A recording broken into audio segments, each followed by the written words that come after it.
Aloha, guys, and welcome back to Degree Free. We are your hosts, Ryan and Hannah Maruyama. On this podcast, we share fundamentals we've discovered and the mistakes we've made while self-educating, getting work, building businesses, and making money. We'll tell you how to make it happen. No degree needed. Welcome back, everybody. Thank you so much for joining us again. Please do like and subscribe because you don't want to miss this. And then if you listen to a previous episode or after you're done listening to this one, you're curious as to go about learning and then getting a job similar to this without a college degree, check out our guide. It's on our website. It's degreefreenetwork.com. That's degreefreenetwork.com, and you can grab the guide on there. Yeah, and let's get into today's episode. So today, we're going to do something a little bit different, and we're just basically going to answer one of the questions that we get about your job. And it's basically like, what does an IT business analyst do? That's a great question. And honestly, it's a good question because I don't even know what you do. I mean, for the most part, I know that you work. I do. I know that you sit at a computer. I do. And you wear a headset from time to time. I do. That's like the extent to which what I know that you do is. So today is going to be just as educational for everybody else listening to this who's possibly thinking about going into an IT business analyst role. And then also some other things along the way too. I think that you've accumulated some certifications along the way. Salesforce, Scrum Master. I don't know. We'll get into that, right? And what those mean too. So first off, I'll say, let me just take a stab at what I think that you do. So when I hear business analyst, so I don't know about the IT part, but when I hear business analyst, what I think of is somebody that combs through financial statements of a company, looks at the top line, and I guess that we have to remember that I come from a little bit more of a financial background. So when Economics. Don't get carried away. Well, I'm sorry, it had to be done. Way to burst my bubble. Economics is the communications math. All right. I'm sorry. No, it's all good. He was an accountant, guys. I'm just so. How you doing? I'm doing great. Fantastic. So, what I think a business analyst does is, I think that they look through financial statements and they look at the top line and they're saying, how can we improve revenue? How can we reduce cost of goods sold? And then you look at the bottom line and you're looking at how to eliminate expenses. Those types of things. That's what I think about what a business analyst does. Correct me if I'm wrong. So ask me.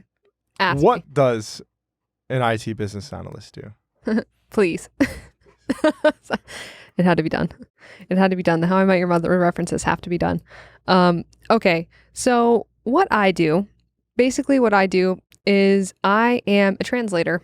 And the reason that my job exists is you're not wrong about the fact that there is some mathematical analysis, but for me, in my role at the company that I'm with now, my role is to work with a software development team. And essentially what I'm supposed to do is work with the project manager. I work pretty closely with the project manager.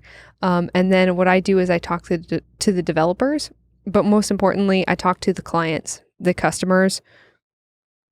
And the technical term is a stakeholder. So that would be somebody who has a vested interest in the success of the project. So usually those are people that either are going to use it. Like, let's say this project is for a call center. This would be people that actually work on the floor of the call center. They would have picked a couple people who care about it, who are going to be or directly affected by it, that are on this team, basically. And then they're also going to have people who are paying for it. People usually who have some like budgetary stake in the project, and then people who are managing, so people who manage the people who are going to use the product that we're making. So this is also a little bit different because it delves into different project methodologies. This is going to get very technical term heavy just because those are the only terms that you can use really. So I'm going to try to break the terms down. So when I say methodology, there are different types of ways that projects work. There are 3 general ones, and it's going to be waterfall, which means at the beginning of a project, everyone agrees on something, and then 6 months later, a thing is given to them that supposedly matches these requirements. There is a high failure rate to those projects, which is why a different method evolved, and it's called agile. And agile primarily used for software. It's used for software development, whereas waterfall is typically used for like large, bulky things like manufacturing or DoD projects. And aviation is another good example of that, because it's like you're working with expensive things that that they've got to get done at a certain time. Whereas agile is used for things that change as user feedback is given and as people interact with whatever you're building, because you can change it much easier than you could change like the way a plane is being built, right? And then there's a hybrid, which is a combination of both. So to some extent, some things are predetermined and then some things are more flexible and can be changed. Now, I think that with projects in general, big projects, it can be really rocky any way you look at it, because it's just difficult to get from here's this thing that we want and they just come up with it. Whoever wants this thing done just comes up with best case scenario, but there's limitations, right? There's limitations based on what they want done, how soon they want it done, how much money they have to do it with, how many people are going to be using it. There's just a lot of things that go into this. And so things change really quickly, and there's a disconnect between the clients and the people who need the thing and the people who are building the thing. Because if you've ever talked to somebody who is a software developer or a coder, they have oftentimes a difficult time breaking down simply what they're doing and why they're doing it. And also they have better things to do than explain that to somebody. So that's why my job exists. Got it. So to break it down for myself, really, you're basically, as you said, you're a translator. You're a go-between between the technical and the non-technical. Mm-hmm. Ideally, the business analyst is involved at the beginning of a project where you're trying to figure out what the requirements of the project are, right? So those initial listing of things that they want done. So usually a business analyst helps the stakeholders come up with the requirements. Sometimes it's not the same business analyst that works with their team. Sometimes it's a separate entity. So this could be like in the sales process, even like before, for some companies, this could be even before they've got the project. The business analyst comes in and kind of figures out, extracts the stakeholders' wants and needs, and then translates it to the developers. And then the developers say yes or no, they can do that. Here's a timeline, whatever. Well, before it even gets to them, it's going to go to the project management and then the higher stakeholders, because they have to agree on a timeline and a budget. So the business analyst is usually involved in that. Oh, okay. Mm-hmm. And then after that, yes. I see. Usually you would have your lead developer, your head developer, who's involved in that process a little bit as well. Got it. And so why is it called a business analyst? Because you are looking at, now there's a lot of types of business analysts. There's a lot of types of business analysis, and there's a lot of different ways you can be one in different capacities for different projects. So I have a limited scope of experience on this because business analyst joke scope. But I have a limited view on this because I've only worked as a business analyst on my project. Yeah, I'm just trying to understand this. So business analyst, there's many different shades. Oh yeah. Of business analyst. Mm-hmm. Got it. And you kind of got to morph for whatever project you're working on too, right? Because it could be a really small one or it could be a really huge one. So you could be gathering requirements and helping formulate a plan for a project that's going to take 10 years. Or you could be developing a plan for something that's going to take 3 months. There's a wide range there.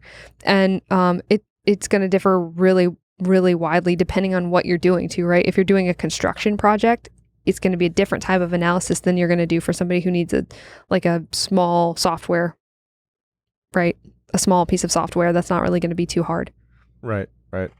Or if you're building a website for somebody, not depending on the size of the website, not very major. You know what I mean? A 2-page website. Okay. That's not going to be hard. A 400-page website. Okay. This is a whole nother ball game now, right? And usually too, the how complicated that is going to change based on how many people are involved. So a lot of times you're just asking questions. That's mostly what I do. Mostly I ask why. So Like just the question why. Why? They say, oh, well, before we do this, we do this. Why? Right? Oh, well, we can't do that without this. Why? That's my job. It's very simple. And what do you do with that? So then what I do is I do keep pretty detailed notes. I keep a record of things that are said. And the reason for that is to protect both sides, right? So it's to make sure that the client tries to get what they want and to make sure the development team can actually give the client what they want while still doing their work and not being distracted or getting pulled into discussions with the clients. But I guess, no, but what I meant by that is like, what do you do? So like you're asking why all this time. What are you trying to get at? Oh, what am I trying to get at? I'm trying to get at the motivations for doing something so that I can find a simpler, cleaner, or more efficient way to do it. Got it. And so as a business... Ideally saving money. I see. Okay. So as a business analyst... Or time. Got it. It is also a part of the process. I see. Okay. So I have a problem, and this problem is 5 steps currently in my company. Mm-hmm. I'm going to hire your company to make these 5 steps into 3 steps, into 1 step or whatever. I want these 5 manual tasks. We do it all the time and I need it automated, or I need it a lot more efficient to happen. And so you're asking why we do this, why we do this, why we do this, why we do this. And it gets me back all the way to the beginning and then from the end. And so now you and your team of developers, you guys work on how to get me what I want. Yes. And then how to possibly show me that instead of doing it in 5 steps, actually I only did 3 steps or whatever. Yep. Okay. And it's an ever-changing, it is a really ever-changing process because there's multiple different reasons why things can and can't be done a certain way, right? So you try to make it as efficient as possible, as cheap as possible, or as or make as much money as possible, right? For the company. That's your goal. Save time. There you go. So let's say let's say you have a business and there's 10 employees. And there's 10 employees because everything that they do has been done on paper for a very long time, right? And now they want to digitize all their files, but they work in an industry that's heavily regulated. So now, without knowing anything about this company, like let's say they have nothing written down. They have no rules written down about why they do what they do, right? And then you just had people that have been working there for 10, 15 years and they just do what they do and they don't even know why. And then you get a bunch of people busting in going, we're going to put this all in the cloud. And these people are like, what's the cloud? And then these people who are going to say, we're going to put it in the cloud. They have to figure out how to get these people to tell them what they need to do in order to put it in the cloud, right? To like follow laws, to make sure none of the data is lost, to make sure everything is where it should be, to make sure it makes sense to the people that are going to try to find it. So it's a really ridiculous, complicated thing because every situation is different, right? So you're always looking for like, all right, like which person in this group is going to be the decision maker, right? So in a group of stakeholders, you're always looking for like, all right, who's the one who's going to like advocate for this to be done? Who's going to fight against you? It's your job to win those people over to your side and try to help them understand things. It's my job to figure out what they actually need. Like what's going to make it easier for them. Like, oh, they think it would be easier to do it like this, but actually it would be easier if they just did this. And then to explain to them why they have to do it like that so they don't resist when that's done, right? Because it's cheaper, saves the company money. Because while they're resisting it, the company's losing money or it's taking them longer to do their job. And it's making them less likely to say that the project was a success, even if it meets all of the management's expectations. Right. Yeah. So it's like there's a lot. That makes sense. You're smoother, pretty much. You're just like, all right, well, let's do it like this. or hey, let's try this, or oh, this is why, Right. Seems your role is very multifaceted then. I mean, to me, as a layman, understanding this seems pretty general. Yeah. Yeah, it is. It's kind of like this. It's like a Swiss Army knife type job because like today, for example, what I did was I took notes on a meeting. I helped a project manager to make sure we were rewriting some requirements for a project to make sure that they're correct, that they're phrased in the way they're supposed to be phrased, because that's got to get submitted to somebody above us. I got on a one-on-one call with a stakeholder for a project to say, okay, like, we got this feedback from you. I want to make sure I understand why you feel this way, and then explain some things to this person so that they better understood what we were doing and why we were doing it, and both left happier than we originally called. And then I did some work on a really manual process where I was downloading data and then fixing the data, and then I had to upload the data, and it's my job to do this process and figure out what steps can be eliminated from that. So that was what I did today. Got it. Yeah. So talk to me about workflows. Yeah. So workflows are a pretty big part of the projects that I work on now. And that's for a few reasons. One is because we do want to keep documentation on when we say, okay, so let's take a business process. Somebody FedExes in a document that this business needs to have. And then it goes from the FedEx envelope to a secretary. And then the secretary takes it out of the envelope and they stamp it. But they only stamp it if it's a blue paper, right? So they get it out and it's a red paper. Now it's a red paper, so it has to go to the next person. And so when it goes to the next person, they say, okay, this is red. So now I have to put it in this box, and then I have to send an email to this person to let them know that there is a red piece of paper in this box that they have to sign. Okay. So that's how their process is now. And then after this person at the top signs it, then it gets manually filed into somebody's file cabinet. And that's the end of the process.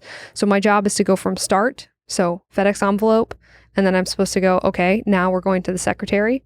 Now we're going to the decision the secretary makes, which is it's red or blue, right? And then it's a red paper. So it goes to the next person. And then it goes from that person to the box. And then it goes from the box to the chief, and then it goes back to the file box, right? And that's the end of the process. And so my job is to go from start to finish and explain how they do it now so that I can go back and say, all right, so if we're going to digitize this whole process, now this thing, instead of being a FedEx, it's an email. And instead of going to this initial person, we've said, we're going to set up an automated process where the email already knows that it's red. So it goes straight to the second person.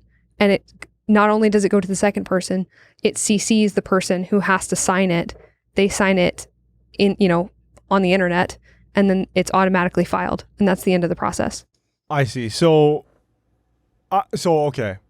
So I knew what a workflow was, but I thought that it was only used for documentation in the current. I see how you guys are using it. Yeah. It's as is and to be. Right.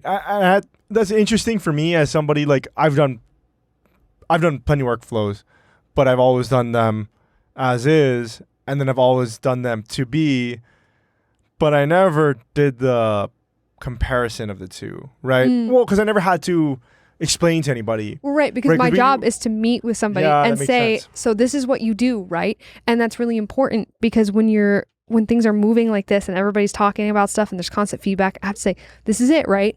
This is what you said, right? This is what you do. Because if they don't agree, later they might say, oh, no. And then they'll tell us about another 5 steps. That makes sense. Right. So for me, this, I've done plenty of workflows, but the workflows are for our business. Yeah. The workflows are for us. And I don't have to explain to your rationale. Yeah, to other people. Or where did you get that idea from? Right, exactly. So I'm not, interesting. That is interesting. That makes sense. It does make sense because you're getting people to opt in on a change, right? Because they're supposed to work with me to get me to understanding of, okay, what do you do? And right. And I've asked why up until this point. And then I'm like, all right, now what do you do? And then we go in and say, okay, why do you do these things? And then they have to explain to me have to justify to me why they do this and if it's necessary, because then it's my job to go, okay, this step it doesn't need to be here. Like, it doesn't legally need to be here. I'm not a lawyer, but like, there's no statute that requires you to do this. There's no law or regulation that requires you to do this. So this is just an unnecessary step. It doesn't need to go to this person too. It just needs to go right to this person. And then it needs to be, automatically sent wherever afterwards. So one of the things that I wanted to ask about was like the different certifications that you have, and like which certifications, because I know you have a few. I kind of forget which exactly you have. It's okay, so do I. Right. And wondering which ones do you actually need to do your job, or which one did you get first, or which one should you get first if you're thinking about doing this type of work? That's a good question. I think, I don't know, man. The certs have helped me so much because they've got my foot in the door. But in truth, I think I don't necessarily think I needed the certification. I just need to study, right? A lot of what I needed to know was I needed to know the lingo so that I could understand what my managers were telling me to do, because they're telling me to do things that make sense, but they have names that I'm not familiar with, right? So it's like, we want you to do a SWOT analysis. Well, I have to know what that is.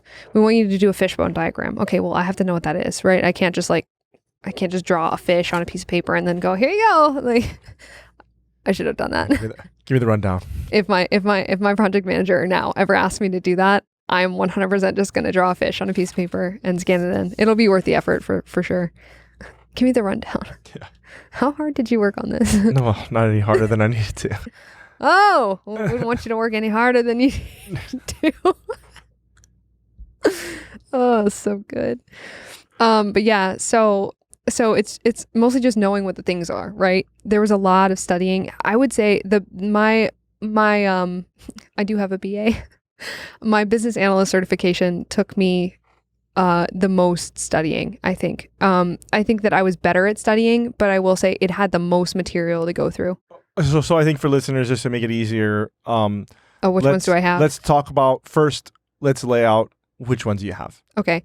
So I have a Salesforce Administrator certification. I have a Data Analytics certification. I have a Scrum Master certification. And then I have a PMI PBA Business Analyst certification. So I have 4. Okay. And I guess quickly, can you kind of say what each of those things are? Oh, sure. In a few sentences. Yeah. So a Salesforce administrator is somebody who basically just tends to a Salesforce instance. So it's basically a website that stores a company's information, all of their data about their customers or whatever incoming data they have. And your job is to reset passwords, make new fields, which are basically lines that have information. Resetting passwords, setting different permissions for different users, and making reports from the information that's in there, which is really not very complicated. And then Scrum Master is somebody who is certified to facilitate meetings and run work with a project manager, because their goal is to work with a development team to help them work faster and work better and work more efficiently together. And so basically what you do is you make sure that meetings are within a certain time frame. It's your job to take care of Jira or whatever project management agile thing you're using to run the project. It's your job to ask questions of the development team when they do things. It's your job to talk to the development team. And then you also are important because you work with the business analyst to work with the stakeholders too of a project. Data analytics is just understanding data sets and knowing a little bit about Tableau and R, which are data analytics software. And then business analyst work or business analysis work is just analyzing how a business works, how a project's going to work, how something's going to be delivered, how a contract is going to be done and delivered to somebody, involving the stakeholders, there's a little bit of money, but not so much in my experience. And then just understanding how the flow of a project works. Okay, perfect. And so I guess for your current role as an IT business analyst, do you need all of those things? Or like, what is the No. minimum amount that you think you needed for this job? The minimum amount. I think I definitely would have needed to study the PBA handbook. I would have had to read through that and understand it. I think for me too, I need a reason to learn something. So I would say that it was really helpful because when you have a goal, when you have a reason to study something, I had a reason to learn the information quickly and absorb it. And then I immediately afterwards had an application for it because I started doing that work. And so for me, I think that was probably the most impactful cert that I got. Obviously, Salesforce was what got me into the role that I have now. But I will say that the business analyst certification really, I think that was the one that I think was the most important one because it gave me a well-rounded understanding of why the project was working the way it was. But also because of our businesses, I was like, oh, I understand the function of a lot of this. Okay. That makes sense. I have to say, though, I did like the Scrum Master certification because I have worked really closely with the Scrum Master for my teams that I'm on, and I've learned a lot from him. And so because of that, I think that was my major motivation in getting that certification and seeing how having a Scrum Master on your team really does help the team work better. It really does. A lot of people, you'll get the tech people that are like, oh, so all you do is like sing Kumbaya and blah, blah, blah. But I will say, it smooths a lot of stuff. And the Scrum Master's job is to get things out of the way of the development team so they work better. And the person that I work with does it very well and also does business analysis very well using the agile methodology, which is what Scrum is.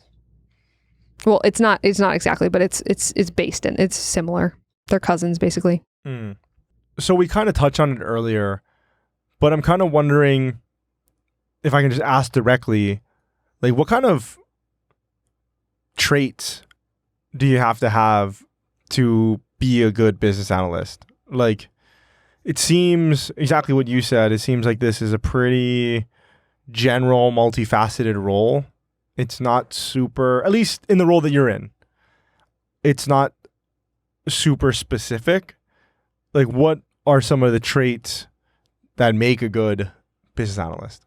I think probably the most important one actually is I think the most important one is probably humility, because a lot of the time I'm asking people who know a lot about something when I know nothing about it. Why? I'm saying, okay, well, what is that?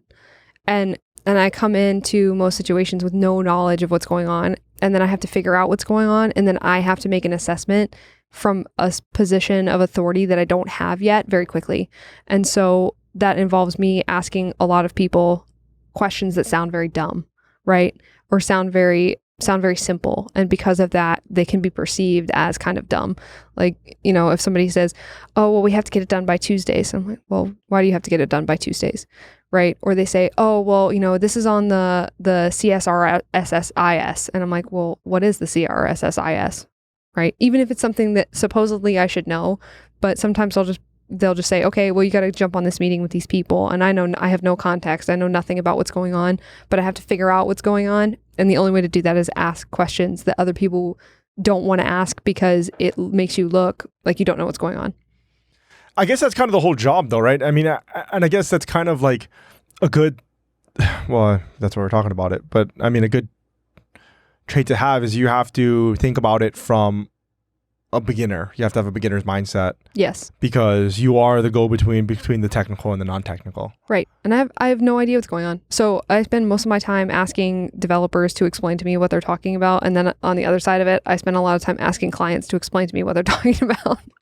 Right. But it's good though, because what it's also taught me is that people who talk a lot and say a lot of big words sometimes, and this is another aspect of it too, is just like being able to listen and knowing when to ask who what, because there is a lot of people who work in higher up positions that use a lot of acronyms and they say a lot of big words, and when you say, oh, what is that, they can't tell you. So you have to be careful with that too though, because if I ask that of somebody and it's because I need to know it, but they don't know the answer, sometimes that can then create some dissent within the group of stakeholders that I'm working with and make them not want to cooperate, right? Because if you ask that question of the wrong person and they don't know the answer, now you've messed with their position of authority within their organization, their business, whatever. So it's an interesting line to walk. And the same thing's true with the developers actually too. But usually the developers have an answer, and it's the people in the business that don't always have an answer for the questions that I'm asking because they're so simple. So the last thing I wanted to ask you is just really quickly, what does a day look like? I know you kind of touched on it earlier, but like, what does from the morning to when you're finished with work, what does a typical day look like? Is there a typical day? And if there is a typical day, what does that look like? I think, so within Agile, there are set meetings. That's a cornerstone of the Agile methodology, is that you have a daily stand-up meeting, right? So what that means is that every day, in a normal world, when you're all in the same place, you would be physically standing up. The reason for this is that people don't talk too long in the meetings, right? You don't sit down. You're not allowed to have a chair because they need you to stand up, say your crap, and then leave, right? And go back to your work. So in the mornings, I have 2 stand-ups for two projects that I'm working on. I attend each stand-up, and then usually I have a couple meetings with clients, or I have a couple meetings with the development team. I have a couple meetings where I will attend a meeting of the business or organization I'm working with so that I can get a better understanding of what they're doing. So if they have reoccurring meetings, I attend those meetings too. So I have some background about what's going on. And then usually after that, I have a meeting with one of the senior team members so that I can tell them, all right, this is what's going on with this. And then usually I'll have a meeting with somebody from another project like later in the afternoon. But other than that, in between those meetings, I'll do work that comes up during those meetings. So I'll also look at Jira, which is our project management software, and I will make comments on things that I've done, or I'll send messages to people to say, oh, hey, this came up in this meeting. I'm following up about this. I'm curious about this.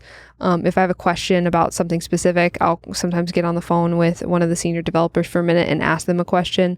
And then if they need something from me, so I've been working with a developer on one of the projects, and it also depends on the schedule of the people you work with, right? So sometimes I'll have like solid booked meetings up until like 1 o'clock in the afternoon, like from 8 o'clock in the morning to 1 o'clock in the afternoon. And then it's just random work from then on. And I usually do my work later in the afternoon because I don't have meetings, right? And then if I'm working with a developer that works later in the day, sometimes they'll call me and be like, oh, hey, I need you to look at, I'm doing this based on this thing that you did. How does this look? And I'll say, oh, okay, it looks like this, blah, blah, blah. Here's my feedback. And they say, okay, great. And then they go back and do whatever. And then same thing the next day. Yeah, that's pretty much how it looks. Right on. So I think that's pretty much it for today. Just a glimpse into what an IT business analyst does. I mean, that was just as much for me to know what you do as much as anybody else, really. But yeah. Well, thanks for listening to me. Thanks for being curious. Keep being curious. Keep asking questions. So if you are curious, folks, about how this works, how I did this, how you can do this, and how you can get a job without a degree by doing this, please check out our guide. It's on our website. Worked really hard to make this thing so that you can do exactly what I did, figure out how to study for certifications, how to find jobs, how to apply, just so much stuff in that guide that's really, really useful if you're trying to make a similar transition to what I did. And that's on the website. It's degreefreenetwork.com. And then also make sure to like and subscribe because you do not want to miss any of this action. Yeah, definitely. Yeah, guys, if you guys have any questions, comments, you drop us an email, contact@degreefreenetwork.com. If you guys want to support the show, one of the best things that you can do is you guys could consider leaving us a review anywhere you get your podcasts, Apple Podcasts or wherever. Liking us on YouTube just really helps get the message out there, really helps to gain exposure. I think that's it. Until next time, guys. Aloha.